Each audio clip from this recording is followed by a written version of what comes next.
We felt powerless at the beginning of the year when our inept rulers nearly plunged us into World War III. We were humbled by a virus that showed us that we don't have things as figured out as we thought we did. Mosques were closed, Ramadan was done at home, mental health declined, and marriages dissolved. Many of us were forced into reflection, and as a result, our faith strengthened. Our appreciation of family was reinforced, and we watched in awe as the call to prayer was proclaimed openly in many unexpected countries. And we saw the true selfless nature of humanity as we helped one another through this difficult time. George Floyd reminded us we're still plagued with the same problems of racism.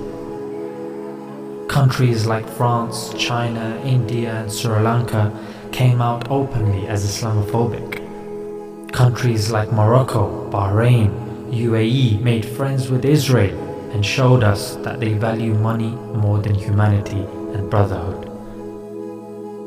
Habib retired from the UFC because of the request of his mother.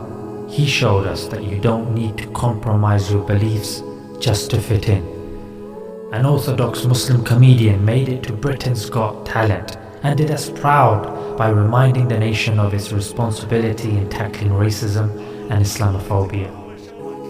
Mike Tyson boxed again to show us that age is but a number and the real fire burns within. Let's not forget this guy who claims to practice iron crotch kung fu. Its most famous technique involves swinging a steel plate-capped 2-meter-long log through the air to smash into a man's crotch. But we all know he just doesn't want to have kids and doesn't have the balls to tell his wife. We saw science make leaps and bounds by seeing the first self-healing robot, the Neuralink, making developments, and were humbled once again by discovering the largest star. Halima Adil, Sana Khan, Niloufar did our sisters proud and left the materialistic and exploitative industries.